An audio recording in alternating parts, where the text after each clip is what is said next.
ಬಳ್ಳಾರಿಯಲ್ಲಿ ಜನವರಿ 1ನೇ ತಾರೀಕು ನಡೆದಂಥ ಗಲಾಟೆಗೆ ಸಂಬಂಧಿಸಿದಂತೆ ಬಿಜೆಪಿ ನಾಯಕರು ಇವತ್ತು ಶಕ್ತಿ ಪ್ರದರ್ಶನಕ್ಕೆ ಮುಂದಾಗಿದ್ದಾರೆ. ಗಡಿನಾಡು ಬಳ್ಳಾರಿಯಲ್ಲಿ ಬಿಜೆಪಿ ನಾಯಕರು ಬೃಹತ್ ಸಮಾವೇಶವನ್ನು ಮಾಡೋದಕ್ಕೆ ಹೊರಟಿದ್ದಾರೆ. ಸ್ವಲ್ಪ ಹೊತ್ತಲ್ಲಿ ಸಮಾವೇಶ ಶುರುವಾಗುತ್ತೆ. ಕಾಂಗ್ರೆಸ್ ಸರ್ಕಾರದ ವಿರುದ್ಧ ತೊಡೆ ತಟ್ಟೋದಕ್ಕೆ ಕೇಸರಿ ಪಡೆ ಸಜ್ಜಾಗಿದೆ. ಬೆಳಗ್ಗೆ 11ಕ್ಕೆ ಎಪಿಎಂಸಿ ಮಾರುಕಟ್ಟೆ ಬಳಿ ಬೃಹತ್ ಸಮಾವೇಶವನ್ನು ಬಿಜೆಪಿ ಹಮ್ಮಿಕೊಂಡಿರೋದು. ಸಮಾವೇಶದ ಉದ್ದೇಶ ಭರತ್ ರೆಡ್ಡಿ ಅವರನ್ನು ಅರೆಸ್ಟ್ ಮಾಡಬೇಕು ಅಂತ ಆಗ್ರಹ. ಜನಾರ್ದನ್ ರೆಡ್ಡಿ ಅವರ ಬೆಂಬಲಕ್ಕೆ ನಿಂತಿದೆ ರಾಜ್ಯ ಬಿಜೆಪಿ ನಾಯಕರ ತಂಡ. ಇವತ್ತಿನ ಸಮಾವೇಶದಲ್ಲಿ ಬಿಜೆಪಿ ರಾಜ್ಯಾಧ್ಯಕ್ಷ ವಿಜಯೇಂದ್ರ, ವಿಪಕ್ಷ ನಾಯಕರಾದಂಥ ಆರ್ ಅಶೋಕ್, ಛಲವಾದಿ ನಾರಾಯಣ ಸ್ವಾಮಿ, ಸಂಸದರಾದಂಥ ಗೋವಿಂದ ಕಾರಜೋಳ, ಬಸವರಾಜ ಬೊಮ್ಮಾಯಿ ಸೇರಿ ಬಿಜೆಪಿಯ ಹಲವು ನಾಯಕರು, ಪ್ರಮುಖ ನಾಯಕರು ಭಾಗಿಯಾಗೋದಕ್ಕಿದ್ದಾರೆ. ಇನ್ನು ಜೆಡಿಎಸ್ನ ಬೆಂಬಲವೂ ಕೂಡ ಸಿಗತ್ತೆ ಅನ್ನುವಂಥ ನಿರೀಕ್ಷೆಯಲ್ಲಿ ಜನಾರ್ದನ್ ರೆಡ್ಡಿ ಇದ್ದಾರೆ.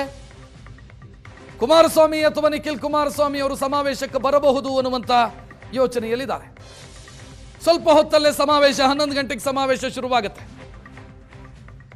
ಒಂದು, ಭರತ್ ರೆಡ್ಡಿ ಅವರ ಕ್ರಮಕ್ಕೆ ಆಗ್ರಹಿಸಿ, ಭರತ್ ರೆಡ್ಡಿ ಅವರ ವಿರುದ್ಧದ ಕ್ರಮಕ್ಕೆ ಆಗ್ರಹಿಸಿ. ಮತ್ತೊಂದು, ಬಳ್ಳಾರಿಯಲ್ಲಿ ಕಳೆದುಕೊಂಡಿರುವಂಥ ಬಿಜೆಪಿಯ ಆ ಹಳೆಯ ದಿನಗಳೇನಿದ್ದಾವೆ, ಆ ವೈಭವದ ದಿನಗಳೇನಿದ್ದಾವೆ, ಅದನ್ನು ಮರುಸ್ಥಾಪಿಸಬೇಕು ಅನ್ನುವಂಥ ಯೋಚನೆಯ ಭಾಗವಾಗಿ.